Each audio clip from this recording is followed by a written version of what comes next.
As we talk about the conscious mind, which is our lesson for today, let's discuss a willing to accept something for nothing. Not to mention outright demand for it is just the opposite of self-discipline. Those who have their own mind under control are not only willing to give something of value for something they receive, but they demand the privilege for themselves and give more than is required of them. Those who accept something for nothing are at the mercy of everyone who wishes to exploit them. Personal freedom, independence, belonging only to those who, by their own efforts, are developed in their mind or where they serve, where they need, with or without the consent of others. There is no dependable form of individual independence except that which the person acquires through their own willpower. If you fail to share the thought I am emphasizing, I suggest that you take a trip to the nearest shelter and look at the faces of those who are sitting there and the circumstances that they're dealing with, who they feel are beyond their control. They are forced to accept public charity. Study their faces, and those unfortunates, observe their lack of enthusiasm. Notice their spirit of hopelessness in which they move, and you can see that they don't understand why that all of these terrible things are happening to them. I say that the greatest of all blessings is that which belongs to the person who has the privilege and the understanding and the mind and the willpower to know that they have control over their spiritual values and they have control over their mind. Shelters are institutions of mercy. A civilized world makes their maintenance necessary, but we have never yet seen a person who preferred this sort of mercy to the freedom of being on their own and providing for themselves.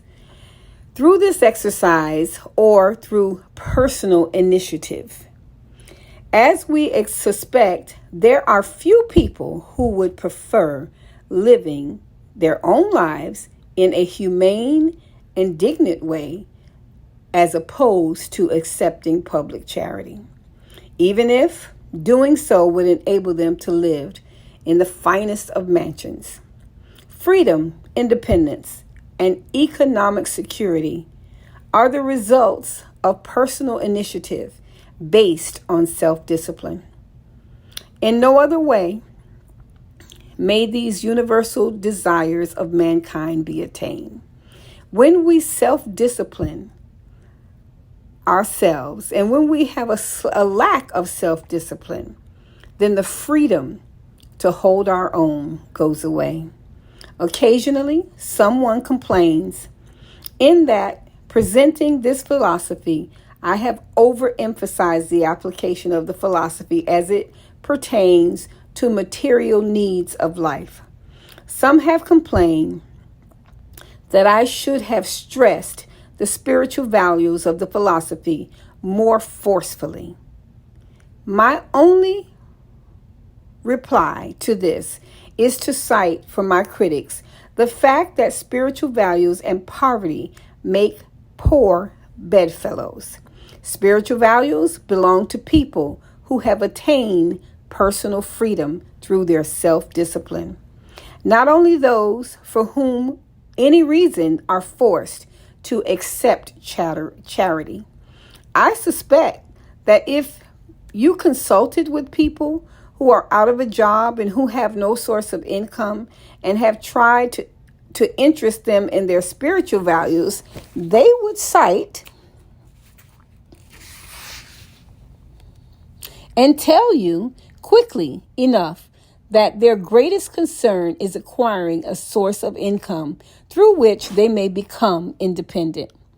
In summary, let us remember that the greatest benefit of self-benefit or self-discipline, remember we're talking about the conscience, is that we obtain it by transmitting our emotions, both negative emotions and positive emotions, into whatever ends up that we wish to obtain. Remember also that the mind has power, and it is useful, and it is brought under self-strict discipline and directed to definitive ends. Turn your attention to this subject, transmission and matter. You might even become the master of many circumstances over which you would otherwise have no control. Do not expect to become the master of transmission at the first time. Your emotions cannot be managed until they are brought under subjection and conquered. Conquering is a matter of habit. Let's keep in mind that habits must be formed. Try never to yield an inch of ground once you have gained it. So what does that mean? It means that we must plan, that we must study, and we must conquer our conscious mind. We must control it. Thinking, education, knowledge, native ability, these are nothing but empty words unless they are translated into action. And that thought is by Napoleon Hill. The starting point and the definite of purpose backed by adequate motive. You can manage all of your emotions if you have the motive for doing so and your motive is strong enough. Without a definite purpose supported by a strong motive, you will make no headway at all in gaining control of your emotions. And do not forget that the purpose without action will avail nothing.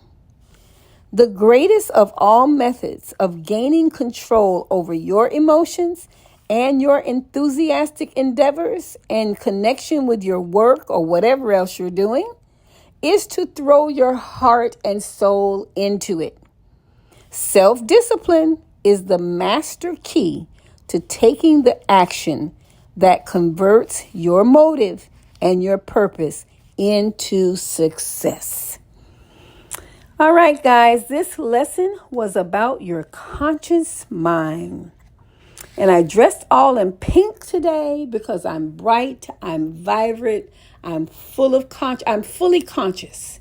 I'm fully aware of what's going on around me, and I'm fully in control, self-disciplining myself as I walk through my day, as I have my to-do list and my task and the things that I am doing today. I am fully conscious. So this lesson was about your conscious mind. And remember, I stated in the very beginning of the lesson that it is the part of the mind that creates your verdict. You come up with your details and how you will act from your conscious mind. It is the moral character. Let's remember that word. It is the moral character of the mind. Let's have a great day, Rayfield. Moving right along. We are Rayfield Strong.